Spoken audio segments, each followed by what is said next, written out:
In just 7 terrifying minutes, J.D. Vance and Melania Trump were trapped inside a burning school, with 12 children's lives hanging by a thread. The storm outside raged like a monster unleashed, and inside, smoke thickened. Flames devoured the walls and the world seemed to close in. No cameras, no applause. Just two human beings, stripped of titles, standing face to face with death. What drove them to risk everything that night? What made them stay when any sane person would have run? And how, against all odds, did they survive what no one thought possible and leave behind a story that America would never forget? As you follow this story tonight, know that while the events are imagined, the emotions are as real as the values we share. This is a tribute, a reflection through fiction of the courage, decency, and quiet strength that inspire us all.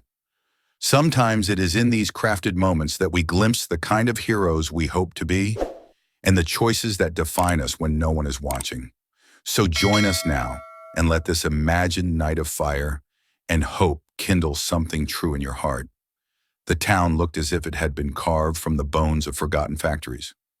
Rusted metal skeletons of old steel mills lined the horizon like grave markers, their hollow windows gazing silently over cracked streets. Storefronts that once bustled with pride now bore boarded-up windows and faded for lease signs that fluttered like surrender flags in the breeze. This was a place where promises had come and gone like passing storms, leaving behind only the debris of hope. When J.D. Vance's car turned onto Main Street, the townspeople took notice. He wasn't just any visitor. He was one of their own, a boy who had grown up within these weary streets, who'd gone on to sit in the halls of power in Washington. Now he was back, invited to speak at the opening of a new school, built on the ashes of the old one that had been left to decay for more than a decade. But why now? Why this town? This school? The questions hung in the air, unspoken but heavy. The people gathered, steel workers in faded uniforms, mothers holding small children, veterans with weathered faces, not just to see the building, but to hear what J.D. Vance would say to them. Would he bring news of change, or was this just another polished speech from a polished politician? Then, as if the day wasn't already marked by curiosity, another car arrived. Black, sleek, and unexpected. When Melania Trump stepped out, the crowd fell into stunned silence. No one had expected her. The former First Lady, always so private, so distant from the fray of political theater. What was she doing here, at this quiet ribbon cutting in a forgotten corner of America? She moved with grace, offering small nods, a faint, polite smile, her presence casting an air of dignity that made the event feel suddenly larger, as if the world beyond these crumbling streets might actually be watching. J.D. noticed. His heart raced in a way that had nothing to do with nerves. What is she doing here, he wondered. Is this support or a test? As he approached the small wooden podium set before the newly painted school doors, the wind picked up, carrying with it the faint, acrid memory of the factory's old smoke, as if the town itself were reminding him of its history. He gripped the edges of the podium, and for a split second he hesitated, not from fear of speaking. J.D. Vance knew how to command a room, but because deep inside he felt that tug of war he'd never quite resolved, the fight between his ambition, the hunger to rise, to be seen, and his duty, the debt he owed to places like this, to people like these. He cleared his throat. His voice rang out, steady but raw. Today isn't just about a building. It's about a promise. One that's been broken too many times in towns like ours. A promise that every child deserves a chance, no matter their zip code, no matter their family's fortune. This school, it's not charity, it's justice. A murmur of approval rippled through the crowd. But beneath the applause, J.D. saw the doubt in some eyes. He saw the folded arms, the wary glances. They'd heard words before. They'd seen ribbon cuttings, handshakes, photo ops. And still their kids left town, their factories closed, their streets crumbled. And then his eyes drifted again to Melania. She wasn't clapping. She was watching him, as if weighing not his words but his soul. A flash of uncertainty crossed his mind. Was she here to listen or to judge? The ribbon fluttered in the breeze. The doors of the school seemed to wait, like gates to a future no one quite trusted yet, and the storm clouds far off on the horizon gathered darker. What no one knew, not JD, not Melania, not the people clapping politely, was that before the night ended, this town would face a trial far greater than broken promises. And both JD Vance and Melania Trump would be forced to answer a question no speech could resolve. When the fire comes, who will stand and who will run? The applause from the ribbon cutting still echoed faintly as the modest crowd drifted toward the town hall, drawn less by celebration and more by the promise of a warm meal on a cold night. J.D. Vance walked among them, his steelworker's pin glinting under the dim streetlights, his mind still replaying the weight of his own words. The school's new doors had closed behind him, but the promises he'd spoken lingered, as heavy as the storm clouds now gathering overhead. Melania Trump followed at a measured distance, her expression unreadable, her presence a quiet puzzle the townsfolk couldn't stop glancing at. Inside the hall, the smell of roasted chicken and fresh bread filled the air, mingling with the dampness carried in on coats and boots. Folding tables lined with crock pots and casserole dishes formed the evening's buffet. People filled paper plates, their small talk betraying the unease beneath. J.D. accepted a plate, offering polite nods, but he felt it. The undercurrent, the weight of unasked questions. Melania, graceful even in the harsh, fluorescent lighting, stood near a window, gazing out into the darkening streets. Thunder rumbled in the distance, and the window panes shivered slightly, as if the storm outside could sense the tension brewing within. It didn't take long for that tension to break the surface. As J.D. moved toward a corner table, a voice cut through the low hum of conversation, a voice roughened by years of hard work and harder disappointments. "You gonna tell us what Washington's really done for towns like ours, Senator?" The speaker was a man in his 50s, face lined by worry, the logo of a long-closed factory still visible on his frayed cap. His tone wasn't angry, not yet, but it carried a weight that drew the attention of those nearby. J.D. paused, the fork in his hand halfway to his mouth. He set it down, wiping his fingers on a napkin. "I came back to listen, not just to talk," he said, voice steady but low, aware of how easily moments like this could ignite. "Tell me what's on your mind." The man stepped closer, joined by two others. Their faces weren't hostile, just tired, worn thin by promises that had come and gone like the factories themselves.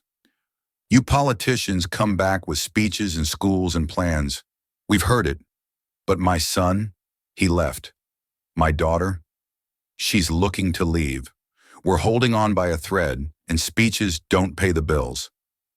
J.D. felt the gaze of the room shift toward him, felt the weight of Melania's eyes as she turned from the window, silently observing the unfolding scene. He glanced at her, not for help, but as if seeking a reminder of something larger than the moment's discomfort. Outside, the wind began to rise, rattling the old glass in its frame. A burst of lightning illuminated the street for a heartbeat, casting shadows that seemed to dance on the walls. The storm's voice grew louder, echoing the storm inside the hall. J.D. spoke, his words chosen carefully.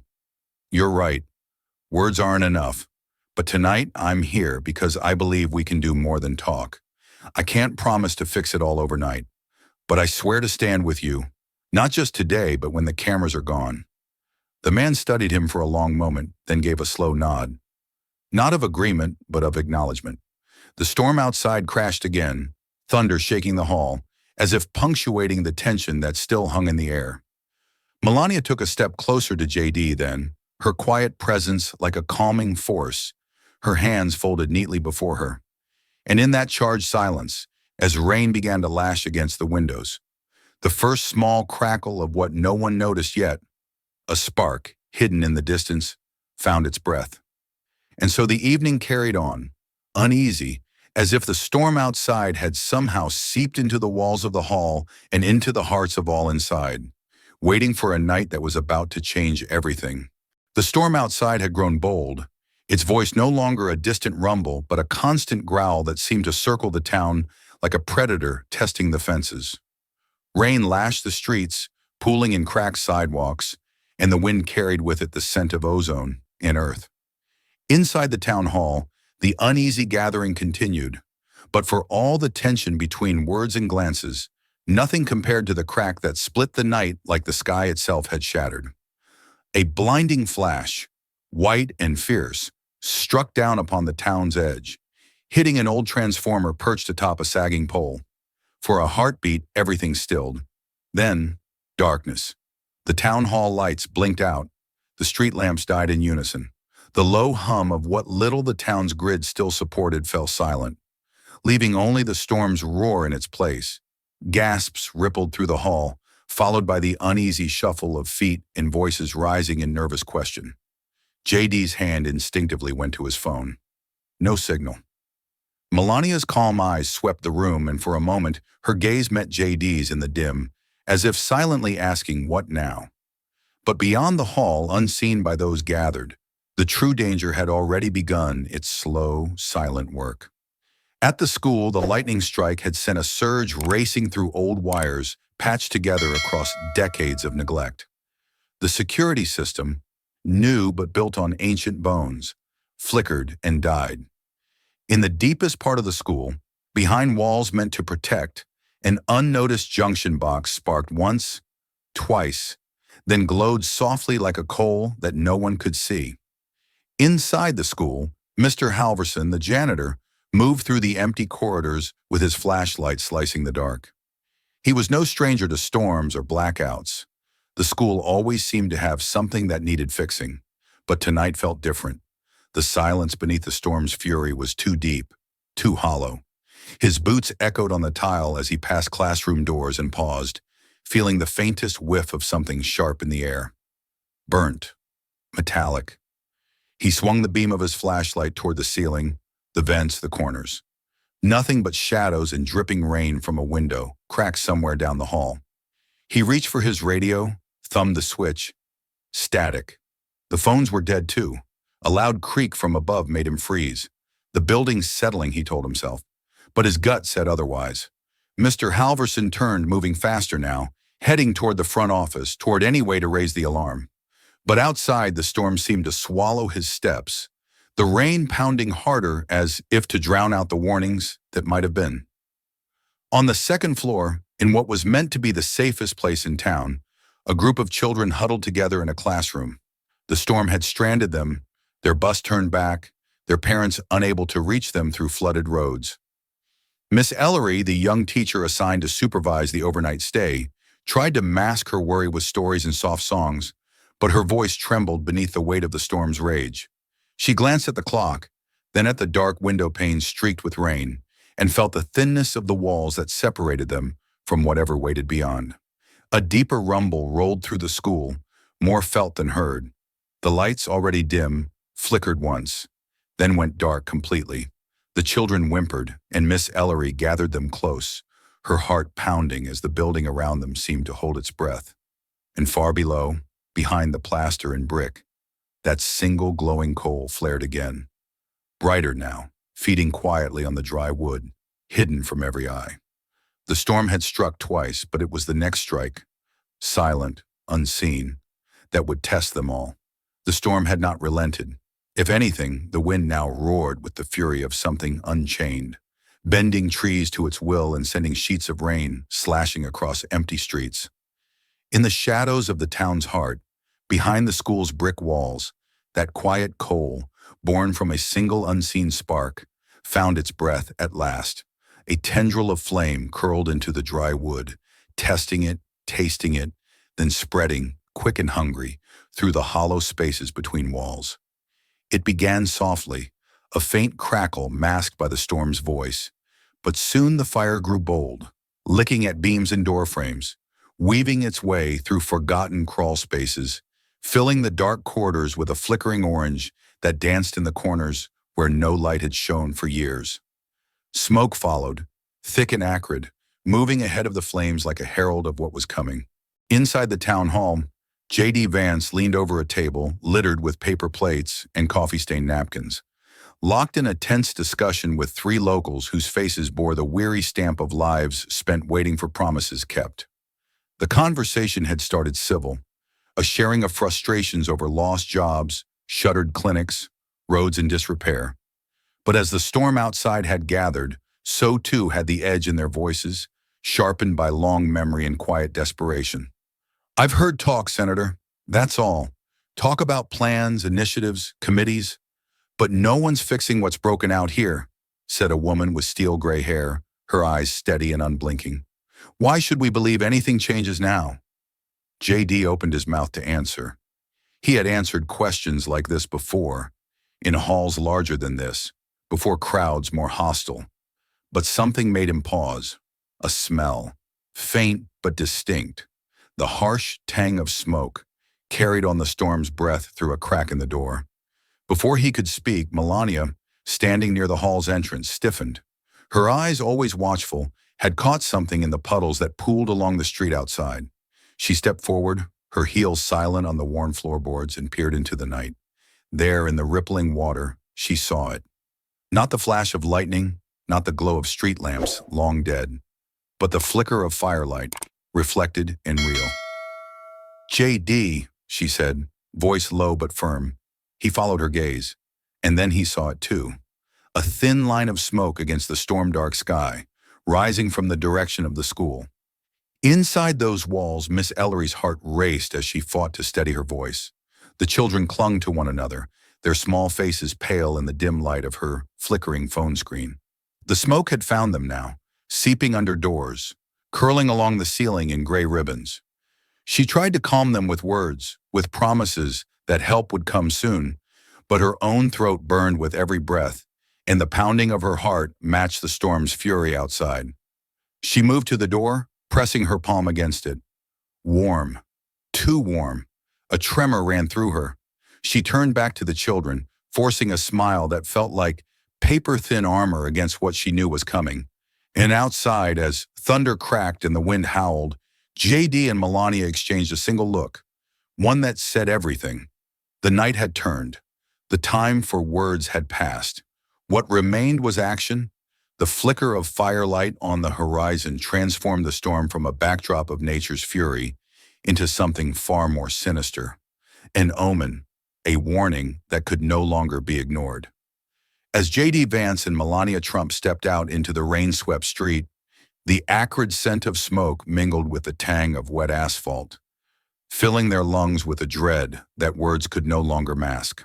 The storm, once the town's enemy, now felt like the lesser of two dangers. In the distance, sirens wailed, faint at first, then louder, though never near enough.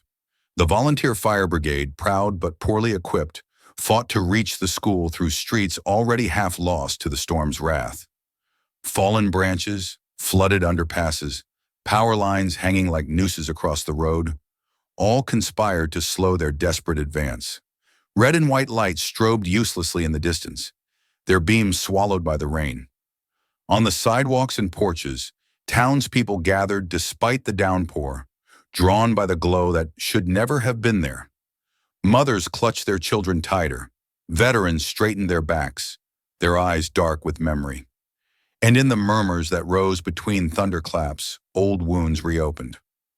"Where's the help we're always promised?" someone muttered, the bitterness cutting through the night air, sharper than the wind. "Washington sent speeches, not trucks," said another, the anger as familiar as the storm itself. J.D. heard them. Every word, every accusation that wasn't new, only newly raw in this moment of fear. He felt the weight of it, the responsibility that came with his title, with his face known beyond these streets. And for the first time since returning, he felt not the distance of his office, but the nearness of what it meant to belong to this place, to owe it something more than promises. Beside him, Melania stood still, rain plastering her hair against her face, her coat clinging to her frame.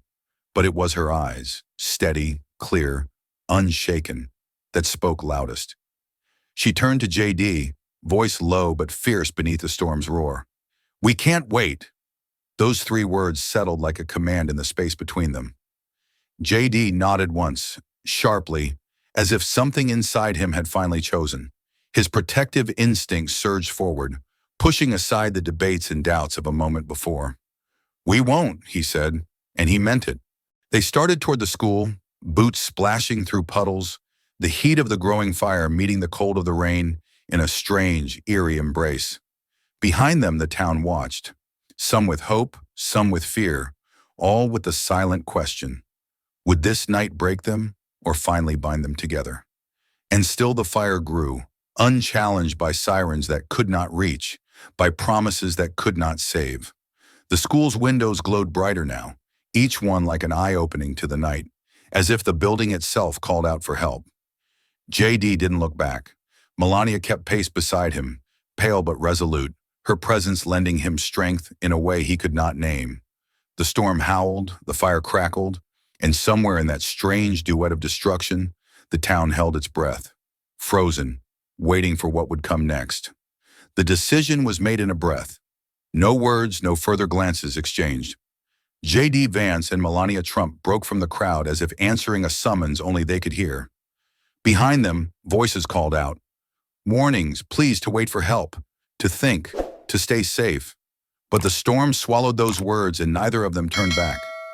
Rain lashed at their faces like stinging needles as they pushed forward, the force of the wind staggering, tearing at their coats, whipping hair across their eyes.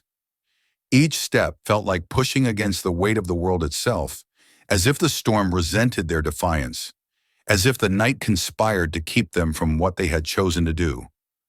Water filled their boots, soaked through to their skin, but they kept on, driven not by heroism or glory, but by something simpler, more urgent, the knowledge that time was running out. The smell of smoke grew thicker with each stride, mingling with the sharp tang of ozone from lightning that split the sky in jagged, furious streaks. The storm's roar was deafening now, a chorus of thunder, wind, and the steady drum of rain that did nothing to quell the growing inferno ahead. JD's heart pounded in his chest, each beat loud in his ears, matching the storm's rhythm. His hands clenched into fists at his sides, as if he could will the distance between them and the school to vanish. Melania stayed close, her pace steady despite the storm's assault. Her hair, once neatly pinned, hung in wet strands against her cheeks. Her coat clung to her, heavy with water, but she moved with a grace undiminished, her eyes locked on the glow that grew brighter with every step. If she felt fear, she did not show it, only resolve, carved into every line of her face. The school loomed ahead now, its familiar outline made monstrous by the firelight that pulsed from within. Windows once dark and silent glowed with an ominous orange, like eyes watching the night with malevolent intent. Smoke billowed from cracks in the brickwork, from shattered panes from beneath the eaves, rising to join the storm clouds above in a dark and terrible dance. The heat met them before they reached the doors, a wave that pushed against the rain's cold, that warned of what waited beyond. JD reached the main doors first, grabbing at the handles, pulling hard. They held fast, jammed by the building's swelling frame or the damage the fire had already done. He cursed under his breath, tried again, bracing his shoulder against the wood. But the doors refused him. He turned, scanning the building, his mind racing. There, Melania said, her voice cutting through the storm as she pointed to a side entrance. A smaller door, half hidden by an overgrown hedge. Without hesitation, they ran to it, JD's boots slipping on wet grass, Melania's hand steadying him for a moment as he stumbled. The side door, too, resisted, swollen from the rain, warped by the fire's heat. JD pounded at it, threw his weight against it, felt it shudder but not give. Inside, the fire crackled, louder now, as if mocking their efforts. The windows near them glowed brighter, and behind the distorted glass, shadows flickered. Hints of movement, of life trapped within. JD stepped back, breath ragged, rain and sweat mingling on his face. Melania's hand found his arm, grounding him, steadying him. Together they stood, for just a second, beneath the storm's fury, facing the building that had become both a tomb and a test. And then, without a word, they braced themselves to try again. The storm howled around them, but J.D. Vance heard only the thundering beat of his own heart and the hiss of the fire growing bolder within the walls. The side door stood stubborn against their efforts. The wood blistered from heat, the frame warped, but the school wasn't going to keep them out. J.D.'s eyes fell on a fallen beam, one end splintered, rain-slick and heavy. Without thinking twice, he seized it, the weight biting into his palms. With a cry born of desperation rather than strength, he drove the beam against the door. Once, twice. The wood cracked beneath the force, shards flying, smoke and heat rushing out to greet them like a beast unleashed.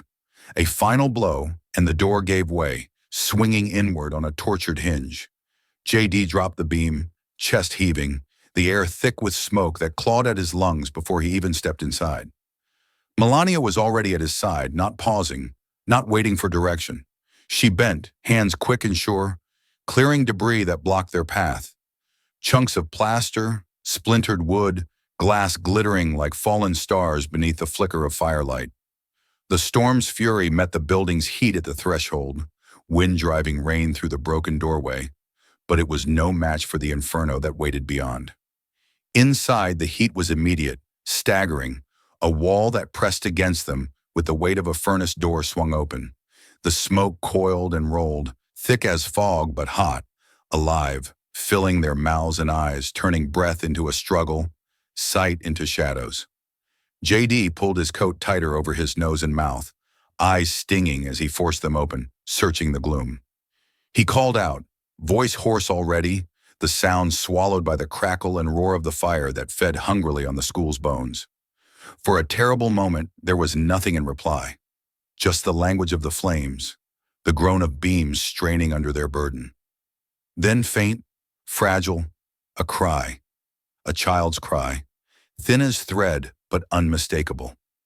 JD's head snapped toward it, every nerve sharpened by the sound.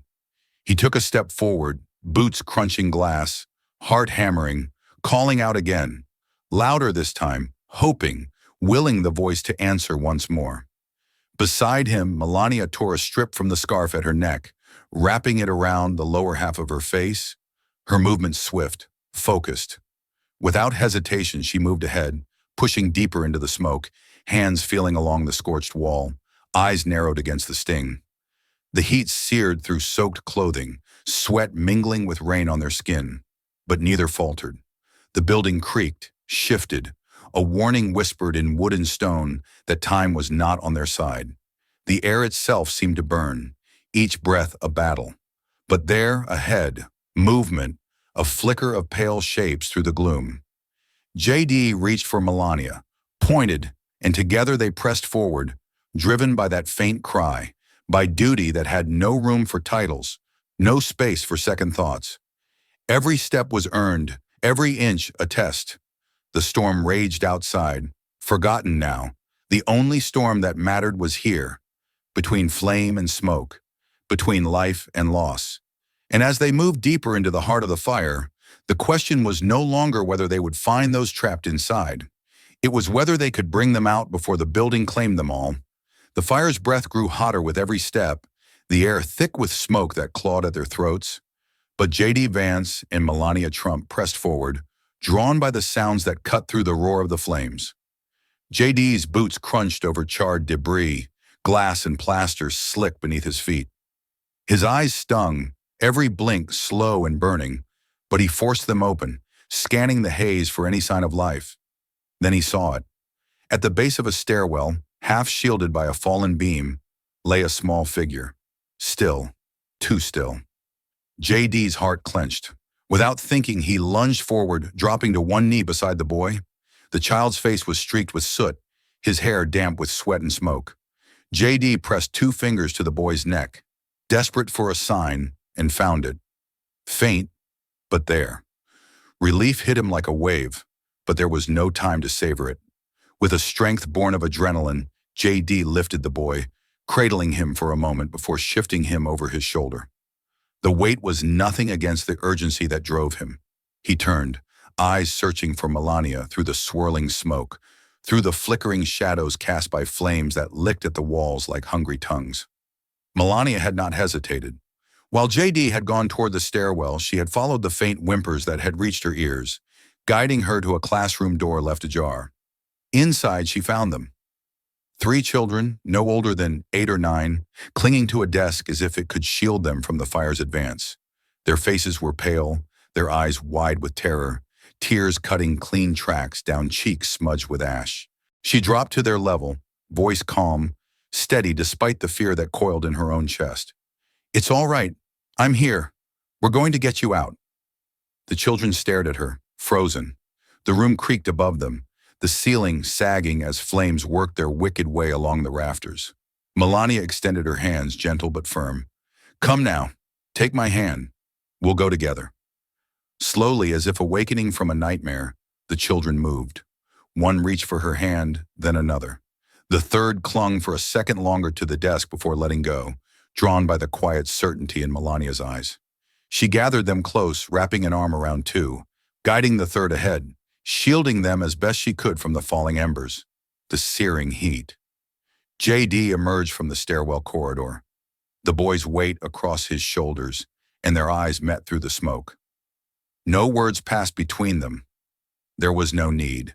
They turned together, heading back the way they had come, retracing steps that felt longer now, more treacherous. The fire had grown bolder in their absence, flames licking at the walls, the floorboards beneath their feet groaning in protest as the building's strength faltered. The path was a gauntlet, smoke so thick it felt like a living thing, heat so fierce it seemed to burn through the very air. JD led the way, heart pounding, lungs screaming for relief. Melania followed close, the children pressed against her sides, their small hands gripping hers as if she alone held them to this world. A beam crashed behind them, sending up a shower of sparks, the sound like a gunshot in the confined space. The children cried out, but Melania soothed them, her voice a balm against the terror, guiding them onward. JD didn't look back. He couldn't afford to. Ahead was their only hope, the broken doorway, the storm beyond, and the fragile promise of safety. Each step brought them closer, but the fire was not done testing them yet. The exit was close now, so close JD could feel the storm's cold breath battling the heat as they neared the shattered doorway. Rain blew in sideways, mixing with smoke in a bitter, choking swirl. JD could see figures in the distance, townsfolk and volunteers standing helpless beyond the storm's curtain. He staggered forward, the boy still draped across his shoulder, lungs screaming for air that no longer nourished. Melania guided the children ahead of her, her voice a steady thread in the chaos, urging them toward the light, toward safety. Then it came, faint, almost swallowed by the roar of the fire and the howl of the wind, but unmistakable. More cries, high, thin, desperate. Another group, another pocket of life still trapped within the inferno's grip. JD froze for the briefest of moments, torn between the storm's promise of safety, just steps away, and the terrible knowledge that more waited, deeper inside. His muscles tensed, his mind raced, and then there was no question at all. "Get them out," he shouted to Melania over the storm's fury, his voice raw. Without waiting for her reply, he turned, plunging back into the building's blazing heart. Melania didn't call him back. There was no point, no time. She ushered the children through the door, into waiting arms beyond, then spun as a sudden flare burst along the wall beside the exit, flames leaping like a predator sensing prey. Without hesitation, she grabbed a fallen fire extinguisher, its red paint scorched black in places, and pulled the pin with hands that trembled only from exhaustion, not fear. The extinguisher coughed at first, then roared to life, foam hissing as she directed it at the fire's advance. The heat was searing, so close it felt like it peeled the very air from her skin. A tongue of flame lashed out, catching her arm. A white-hot bite that made her gasp but not falter. She pressed on, battling the blaze back from the exit, creating a narrow path for JD's return. Inside, the building groaned, a deep, shuddering sound like some great beast in pain. JD moved through smoke and fire, following the cries that had pulled him back into the nightmare. The floor beneath him felt less solid with each step, the walls around him weeping blackened water where rain fought its way through ruined plaster. He called out, voice hoarse, and was answered by sobs, closer now, guiding him to a doorway half blocked by fallen debris. Outside, the storm had reached its peak, wind tearing at the ruined building, rain coming in sheets so thick they seemed almost solid. Thunder cracked overhead, shaking the very ground, as if the heavens themselves raged against what was happening below. The townspeople could only watch, their faces pale with fear, as the fire's glow painted the storm clouds in colors of war, orange, red, and black. Melania braced herself at the exit, the extinguisher spent now, her burned arm cradled close, but her eyes never leaving the doorway where JD had disappeared. The building's groan deepened, a warning that the fight between fire and storm would soon claim a victor, and that the school's time was running out. And in that moment, as the storm screamed and the fire roared, all that remained was courage and the fragile hope that JD would emerge once more. Not alone this time, but with those he'd risked everything to save. The smoke was thicker now, suffocating, turning each breath into a battle. JD's eyes stung, tears carving tracks through the soot on his face as he pressed forward, drawn by the muffled sobs that had pulled him back into the inferno.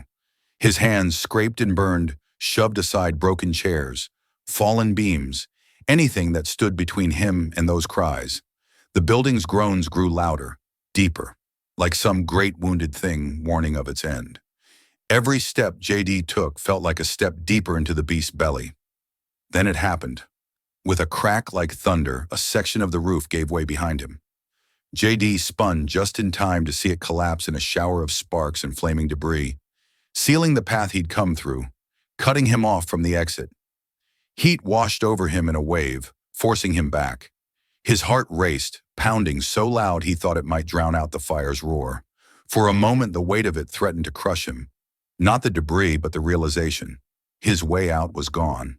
But then, through the smoke, came the sound that mattered most. Small, terrified voices crying for help. JD pushed forward, driven by that sound, ignoring the searing heat, the floor that trembled beneath his boots. He found them at last. Two children, crouched beneath a fallen table, shielding each other with small, trembling arms. Their faces were pale, streaked with ash, eyes wide and wild with fear. "It's okay, I've got you," JD said, his voice rough, but as steady as he could make it. He dropped to one knee, coaxing them out, his hands gentle but urgent. They clung to him as he lifted them, one under each arm, their weight nothing against the determination that filled him now. He turned, searching the smoke-choked hall for any way through, any crack of light that might lead them out.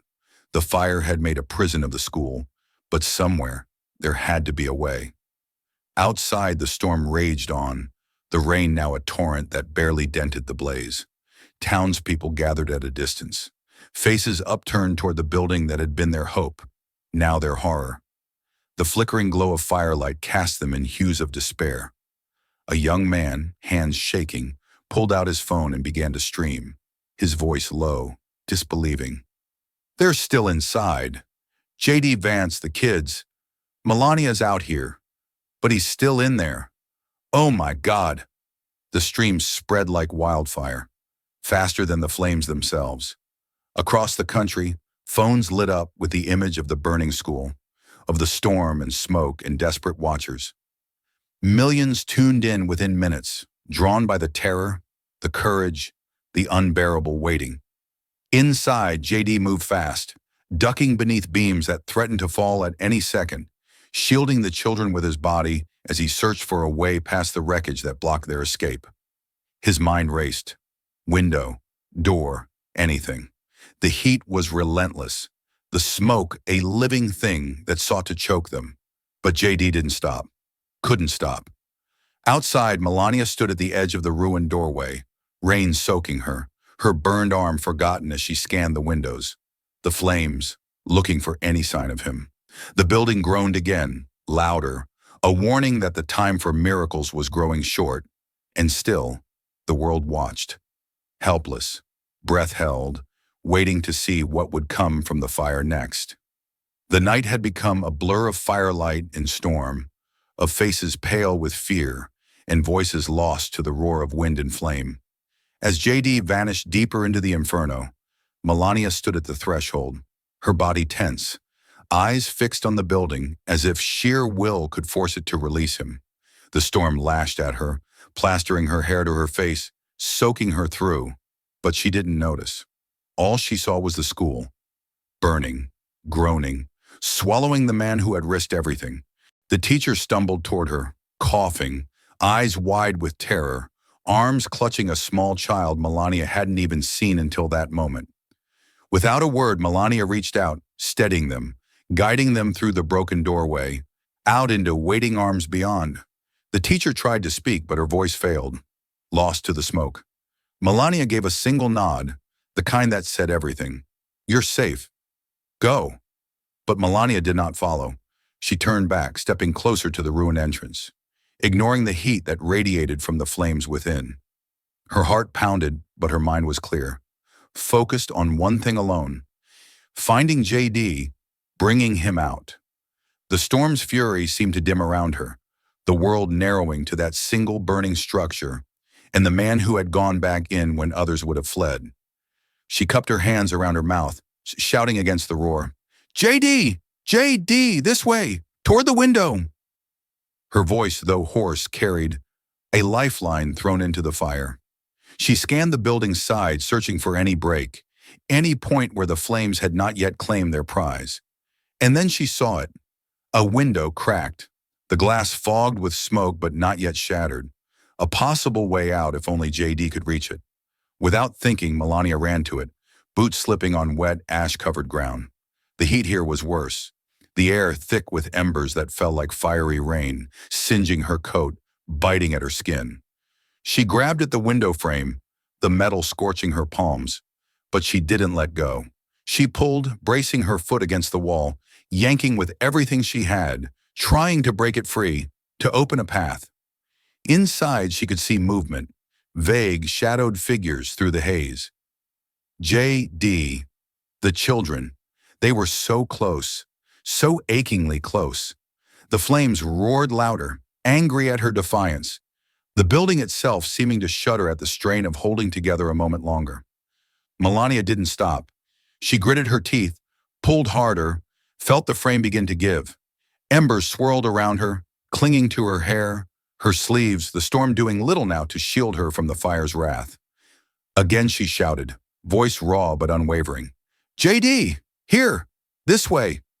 And this time she saw him, his face streaked with ash, eyes fierce with determination. The two children clutched close as he pushed through the smoke toward the window's dim promise of escape.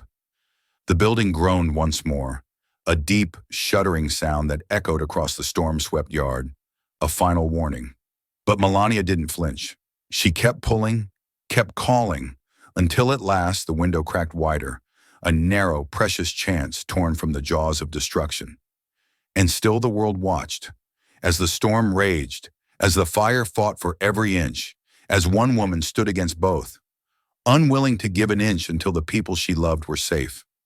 JD saw the window open like salvation through the smoke's choking veil, saw Melania's hands at the frame, her face streaked with soot, her hair tangled and singed, but her eyes bright with fierce resolve.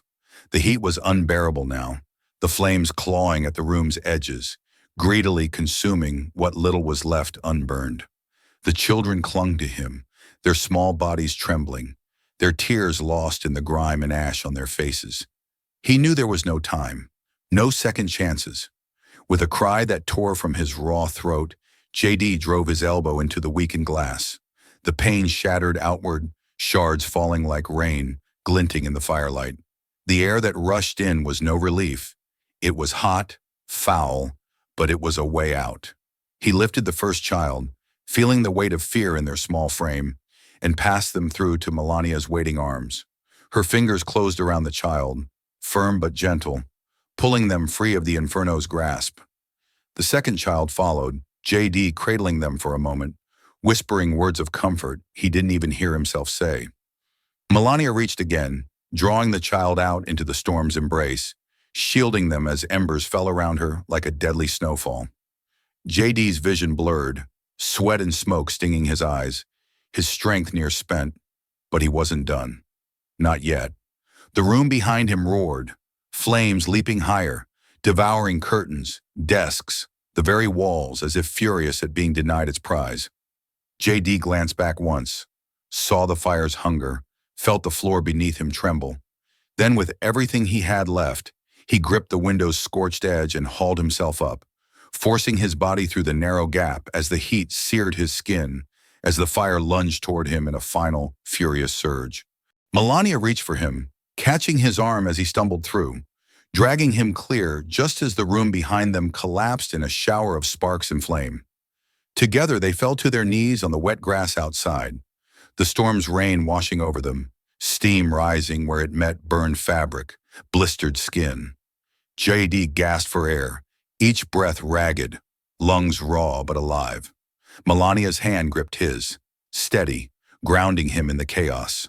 For a heartbeat, there was only the storm, the fire's fading roar, the sound of their own breathing. Then the crowd found its voice, a chorus of relief, of awe, of tears and applause mingled in the rain. People rushed forward, blankets in hand, arms outstretched, voices breaking with gratitude and disbelief. The live stream that had captured every moment of terror now streamed their deliverance, millions watching as J.D. and Melania, blackened, soaked, trembling but unbowed, rose from the ashes of the night.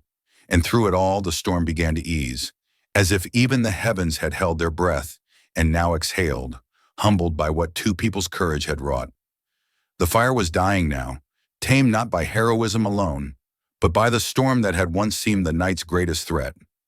Rain fell in steady sheets, hissing as it met smoldering timbers, turning smoke to steam that curled into the dawn's first pale light. But for J.D. Vance and Melania Trump, the battle wasn't over, not yet. They knelt on the soaked grass, the children huddled between them, wrapped in blankets handed down by trembling townsfolk. The little ones clung to J.D.'s arms, to Melania's coat, their faces hidden, their small bodies still racked by sobs that no longer had sound. J.D. didn't speak. Words felt useless in the face of what they'd endured. Instead, he offered his presence, his warmth, his steady breath against the chill. Melania kept an arm around the children, rain sliding down her soot-streaked face, the pain in her burned arm forgotten as she focused on the fragile lives they'd pulled from the flames. Around them, the storm's fury ebbed, but the world's attention surged. Media crews arrived, drawn by the live stream that had captured terror in real time and now demanded the image of salvation. Cameras flicked on, lenses zoomed in, capturing not posed heroes but raw, unguarded humanity. Two figures, blackened by smoke, soaked to the bone, bent over the children they'd saved. Reporters whispered into microphones, voices hushed as if afraid to break the fragile peace of the moment. J.D. barely noticed them. His mind was elsewhere, caught in the long shadow of the night. The fire's heat might have faded, but its lesson burned hot in his thoughts. He saw in the ruined shell of the school not just the cost of a storm or a stray spark, but the cost of years of neglect, of promises made in polished speeches and forgotten in quiet halls. He saw every shuttered factory, every crumbling bridge, every emergency call that came too late because the resources had been stretched too thin, the attention diverted elsewhere. This didn't have to happen, he thought bitterly. Not like this. The storm had been an act of nature. The fire? That was something else. That was a failure, collective and personal, a failure he felt branded on his skin as deeply as any burn. He thought of the budget debates, the committee meetings, the compromises that always seemed necessary until nights like this made the price plain. He thought of the faces in the crowd, the townspeople who had stood helpless, their faith in institutions as battered as the building behind him, and beside him, Melania. He glanced at her, at the strength carved into the lines of her face, at the calm she'd brought when everything seemed lost. She met his gaze, and in that silent exchange, he saw the same understanding, the same weight of the night's truth reflected in her eyes. Cameras kept rolling, capturing what they thought was the end of the story. But J.D. knew better. This was no end. The night's shadow would stretch far into the days ahead, a reminder of what had been lost and of what still might be saved, if only the promises made in moments like this were finally kept. And so he stayed there in the rain, the storm's remnants washing the ash from his skin, but not from his memory, holding fast to the children as if he could shield them, not just from the fire, but from every broken promise that had led them to this night. As dawn crept over the horizon, casting the storm-washed town in cold, pale light, The cameras kept rolling. What began as a shaky live stream from a trembling hand had transformed overnight into a national window onto courage, loss, and fragile hope. The image of J.D. Vance and Melania Trump, blackened by soot soaked through, bent protectively over the children they'd saved, spread like fire across phones, tablets, and television screens. What had begun as one town's nightmare became a nation's reckoning. In living rooms from New York City to small farmhouses in Kansas, in cafes, offices, truck cabs parked along rain-slick highways, people watched. The silence of viewers mirrored the hush that had fallen over the town itself. The sight of J.D. and Melania sitting in the rain, holding fast to those small, trembling figures, cut through the static of politics, of division, of daily noise. Commentators, first drawn to the spectacle of disaster, fell quiet, their practiced voices softening as they tried to put words to what they saw. On networks that so often spoke past each other, anchors and pundits alike offered something simpler, more human: admiration. They spoke of bravery, of decency, of duty. They marveled not at titles or power, but at the raw, unguarded acts of two people who, in the worst of moments, chose not safety, but service. Social media lit up, the live stream's viewer count climbing into the millions, then tens of millions as clips spread with captions like "real heroes" and "this is what leadership looks like." Hashtags bloomed, hashtag JD and Melania, hashtag the night they stood, hashtag from the ashes, carried on waves of grief and gratitude. People who might never have agreed on a single issue found themselves united, if only for this moment, in awe of what they had witnessed. Donations poured in, crowdfunding pages launched within hours, some started by strangers moved by what they'd seen, others by community groups desperate to turn tragedy into renewal. Money flowed from every corner of the country, from small bills given in memory of lost schools to large sums pledged by corporations and philanthropists. No one waited for government action. The people acted first, reaching across lines that for too long had divided them. Politicians weighed in too. Statements of support, of sorrow, of praise flooded in from both sides of the aisle. Some offered vows to send aid, to rebuild, to address the systemic failures the fire had laid bare. Others spoke of courage, using J.D. and Melania's names as shorthand for the best of what the nation could be. And in rare moments of sincerity, their voices found common ground, if only briefly. But as the nation watched, as messages of solidarity arrived by the thousands, J.D. felt the weight of it all settle heavier on his shoulders. He didn't hear the commentators, didn't see the hashtags scroll by, didn't think of politics or praise. He felt only the chill of the rain, the trembling of the children in his arms, the ruined shell of the school behind him. And beside him, Melania remained quiet, her hand resting lightly on his arm, both of them rooted in the reality the cameras could not fully capture. The cost, the loss, the promise that had to mean more than words this time. The sun broke through at last, weak but certain, casting long shadows across the field of ash and ruin. And still the nation watched, waiting to see what would come next. The sun climbed higher, burning through the last veil of storm clouds, casting a fragile gold over the charred remains of the school. Cameras remained trained on J.D. Vance and Melania Trump, as if the world hoped to capture some final word, some defining statement that would turn courage into legend. Reporters edged closer, their voices a mixture of reverence and hunger, microphones extended like offerings. "Senator Vance, what drove you back inside?" one called out, voice cracking under the weight of the moment. "Did you think you might not make it out?" asked another, pushing through the crowd, hoping for the soundbite that would lead every evening broadcast. J.D. shook his head, his body aching with exhaustion, his clothes heavy with rain and soot. His gaze didn't rise to meet the cameras. Instead, it remained on the children, still clinging to him, their faces pressed against his chest, seeking safety not in his title, but in his presence. The reporter's questions swirled around him, but they felt distant, muffled by the raw clarity of what truly mattered. When he finally spoke, his voice was quiet, almost lost in the hush that had fallen over the crowd. "We did what anyone should do," he said, each word simple, unpolished, the truth of them stronger than any speech. That's all there is. Somewhere, a camera shutter clicked, trying to capture the moment, but no photograph could truly hold what those words meant, or the way JD's hand gently rested atop a child's head, fingers trembling, not with fear now, but with the weight of relief. He wasn't thinking of headlines, of polls or praise. He was thinking of the faces that might have been lost, of the fire that had nearly claimed them, of the promises that could no longer afford to be broken. Beside him, Melania moved quietly, unnoticed at first by the crush of media focused on JD. A little girl sat before her on the damp grass. Her small arm reddened. The sleeve of her dress burned away. Melania's own arm bore the angry mark of Flame's touch, but she didn't flinch as she tore a strip from the hem of her ruined coat, wrapping it gently around the child's injury. Her fingers worked with care, steady despite the tremor of fatigue, her focus entirely on the child's pain, not her own. The girl looked up at her with wide, tear-filled eyes, and for the first time since the nightmare began, a small, fragile smile broke through the fear.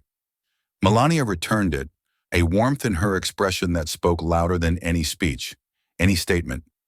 She didn't speak of heroism. She didn't need to. Her actions were her answer. Reporters noticed at last, their lenses turning, but Melania did not seek them. Her attention remained on the child, on the moment, on the quiet work of comfort that would never make headlines, but would linger longest in the hearts of those who'd been saved. The nation watched, still and silent, as these two figures, smoke-streaked, rain-soaked, weary beyond words, stood not as symbols or stories, but as people who had chosen, in the darkest of moments, to act. And in that choice, they reminded all who watch that courage is not the province of titles or power, but of the human heart when it refuses to look away. The storm had passed, leaving behind a heavy silence broken only by the hiss of steam where rain met smoldering ruins. Dawn's first light revealed what darkness and fire had hidden, the full measure of what had been lost.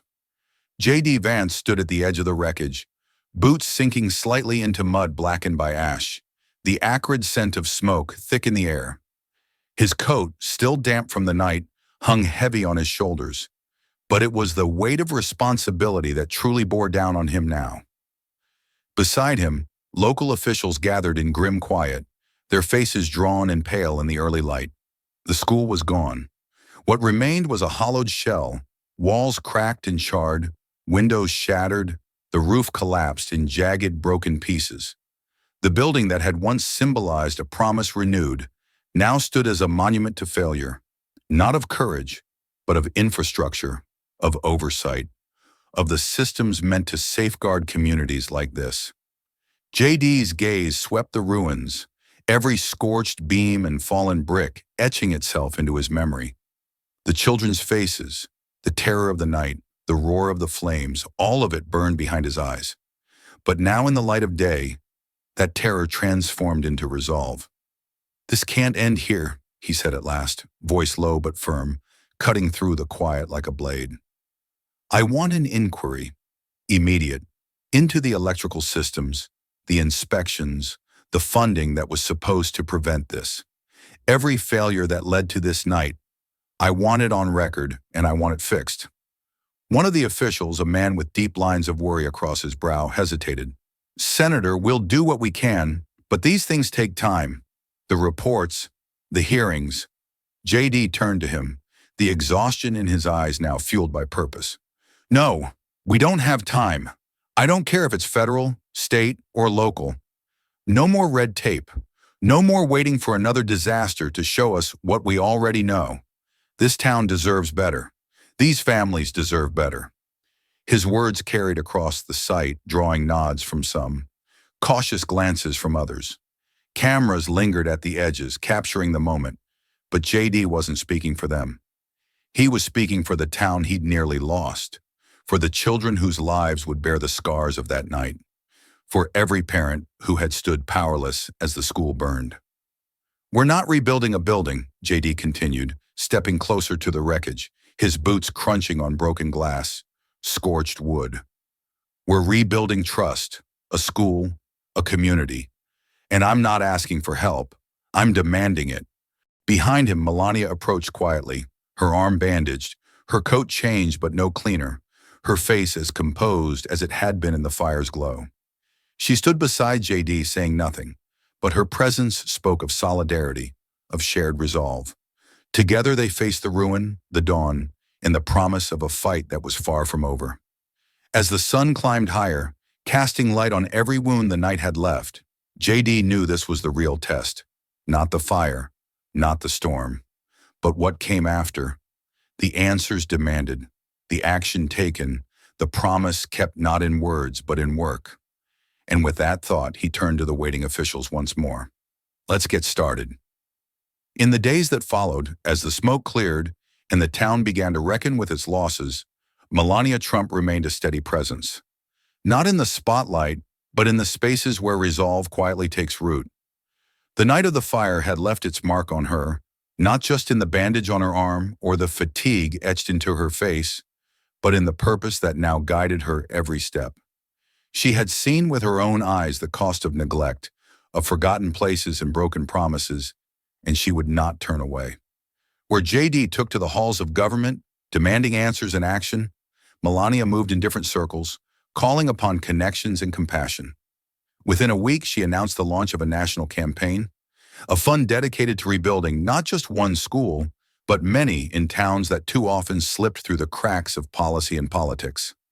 It was a mission born of fire, of storm, of a night when she had looked into the eyes of frightened children and vowed silently that they would not be forgotten. Her first speech came at a charity gala hastily arranged, its ballroom still echoing with hurried preparations. Cameras flashed, but Melania didn't seek their gaze. She stood at the podium, hands resting lightly on its edge, her voice soft but firm as she addressed the gathered crowd. "We must choose kindness and action," she said, her words carrying across the hushed room. "Because kindness without action is only sentiment, and action without kindness loses its way. Let us remember that our children, all our children, deserve both." There was no grand gesture, no flourish, just sincerity, plain and unadorned. And it was that sincerity that caught many off guard. Critics who had expected platitudes or polished lines found themselves instead confronted by something far harder to dismiss. Truth spoken quietly, but with conviction.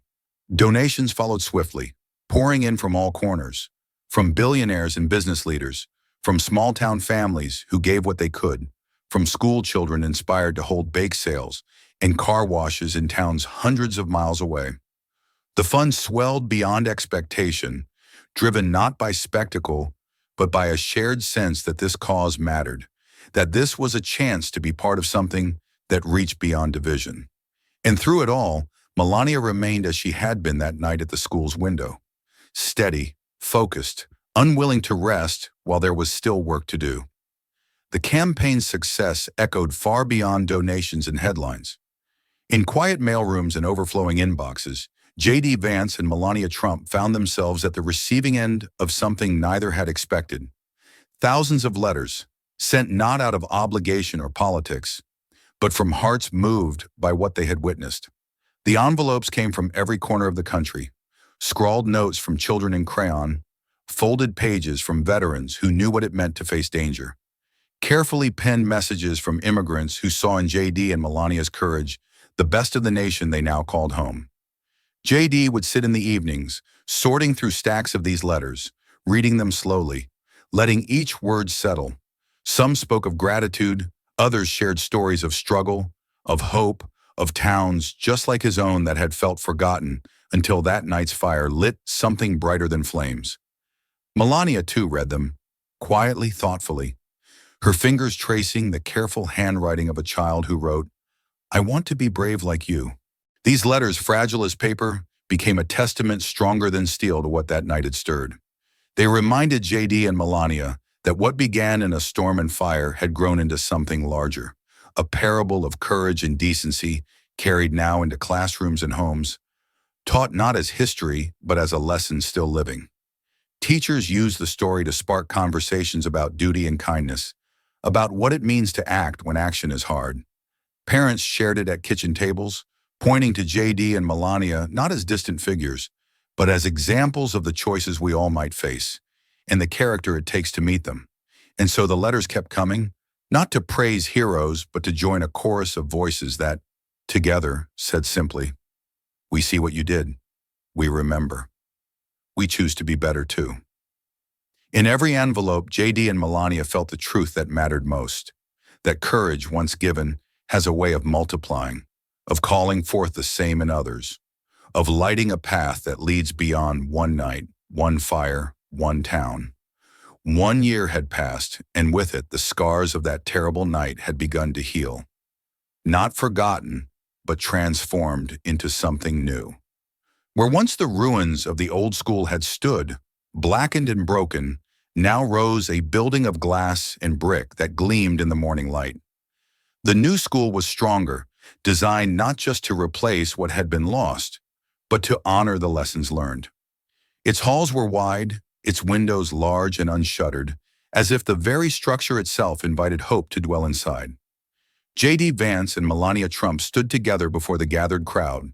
The same town that had watched the flames that night now assembled to witness a different kind of fire, one of resilience, of renewal. The air smelled of fresh paint and cut wood, of possibility, and the sound of children's laughter floated from the playground where swings swayed gently in the breeze. The ribbon stretched across the entrance, bright red against the polished steel of the doors. J.D. held the scissors, the same pair that had once felt symbolic at the opening of the old school, but now felt weightier, more sacred. Beside him, Melania smiled. Not the reserved expression of the public eye, but something warmer, touched by the memory of what they'd all endured. Before them stood the children they had saved, no longer pale with fear, but proud, faces lifted to the sun, eyes bright with the promise of futures reclaimed. Some held small flags, others clutched the hands of parents who had not stopped thanking God since the night their sons and daughters had come home safe. J.D. hesitated for just a moment, taking in the faces, the building, the clear blue sky above. Then, with Melania's hand lightly resting on his arm, he cut the ribbon, and a cheer rose from the crowd. Not loud, but deep, a sound that carried the weight of all they'd overcome. After the applause faded, J.D. stepped forward, asked to say a few words, though he'd prepared no speech. He stood on the steps of the school, hands in his pockets for a moment, as if searching for where to begin. When he spoke, his voice was quiet but steady, the kind that made people lean in to hear. "I've been called a lot of things over this past year," J.D. began, his gaze sweeping the crowd. "Senator, leader, hero. But that night, I wasn't any of those. That night when the fire came, and those kids were inside, I wasn't a senator. I wasn't someone with a title. I was a neighbor, and I did what neighbors do." The town listened in stillness, the kind that comes when truth is spoken. Some wiped at tears that slid down weathered cheeks. Others simply stood, hands clasped, hearts full. J.D. continued, his words plain, unadorned. "This school, this place, it's more than brick and glass. It's a promise that when danger comes, we stand up. When hard choices face us, we choose to act. Not because of titles, but because that's what it means to belong to each other." He paused, the memory of smoke and flame flickering behind his eyes. His voice softened. "I don't want this day to be about me, or about Melania, or about any one person. I want it to be about us, about what we can do, together, when it matters most." There was no roar of applause, no rush of cameras clicking, just silence, reverent, grateful, and the quiet sound of wind stirring the flag overhead. As J.D. stepped back, the children took their place, a choir of young voices rising in a song of thanks they had practiced for weeks. The melody was simple, but pure, and it carried over the crowd, over the school, over the town that had come together to build something stronger than what had been lost. Melania watched, hands folded, the smile that touched her lips full of quiet pride. The night of the fire felt both near and far, as if it lived in every brick of the new school, and yet belonged to a time that no longer held power over them. As the song ended, the children filed past, and one small boy, no more than 7, stopped before her. His hair was neatly combed, his shirt tucked in, as if this were the most important day of his life. Without a word, he handed her a folded piece of paper. She knelt to take it, opening it slowly. Inside was a drawing, two figures holding hands in front of the school, the building tall and bright behind them, a sun shining in the corner of the page. The figures bore no titles, no labels, just two people standing together. Melania's throat tightened and she reached out, brushing a strand of hair from the boy's face. "Thank you," she whispered, knowing it wasn't enough, but it was all she could give in that moment. As the morning light broke fully across the scene, the flag above the school caught the breeze, rising, unfurling, bright against the blue sky. It flew not as a symbol of victory, but of hope. Rebuilt, reborn, rising from the ashes of one terrible night to promise a better day for all who pass beneath its shadow. This story reminds us that true courage isn't found in titles or power, but in the choices we make when no one expects us to act. JD and Melania showed that compassion and action together can rebuild hope from ashes. It's a reminder that we all have the strength to stand up for others. What would you have done that night? Have you ever witnessed quiet heroism in your own community? I'd love to hear your thoughts. Please share your perspective in the comments below. Your voice matters in this conversation. If this story touches you, don't let it stop here. Like, share, and subscribe to JD Stories, where every voice matters and every story echoes far beyond the screen. This story is a fictionalized and dramatized narrative created for educational, inspirational, and storytelling purposes. While it may be inspired by real public events, people, or societal issues, it includes imagined dialogue, reconstructed scenes, and character interpretations meant to highlight broader themes of justice, dignity, and resilience. Any resemblance to actual events or individuals beyond public knowledge is purely coincidental. We do not intend to defame, mislead, or harm, but to invite reflection and meaningful conversation. Thank you for watching JD Stories.